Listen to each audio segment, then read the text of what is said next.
Ford Ranger Raptor. Kemarin ada satu pramugari, dia tanya sama saya, Fung, stewardess perempuan sesuai pakai Ford Ranger Raptor ni ke? Bagi saya okay, no problem.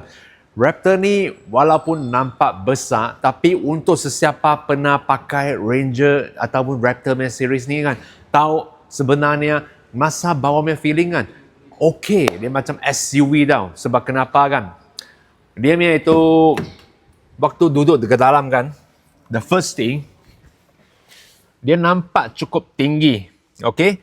Actually, lepas pakai Ranger ataupun pakai ni Raptor, you nak tutup balik itu SUV lah, duduk balik itu sedannya kereta kan akan rasa kurang biasa sikit. Sebab kenapa? Dia punya pandangan dengan dia punya view kan, yang ni nampak lagi jauh, lagi atas kan, sebab you duduk cukup tinggi. Daripada tinggi macam ni nampak dekat luar kan, sudah cukup jauh kan. Itu perasaan saya susah nak describe. Untuk sesiapa pernah pakai Ranger punya kaki, sila komen. Lagipun ada sikit orang bagi tahu saya dia takut waktu nak parking kan kereta ni.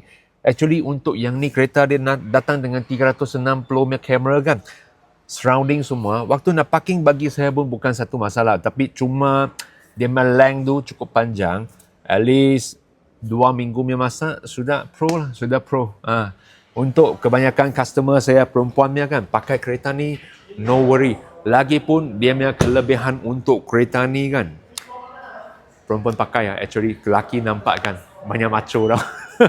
Seperti kan dulu Afong kerja dekat Juru sana kan, Juru Auto City sana, tepi ada showroom Harley Davidson. Kalau nampak owner perempuan, wah gaya cukup dia pakai Harley Davidson. Sama lah macam ni, kalau perempuan pakai Raptor kan nampak respect. Okay, so yang ni saya harap untuk video ni boleh bantu perempuan yang sedang nak cari pickup truck, nak experience pickup truck. Sebenarnya tak susah sangat untuk kereta ni.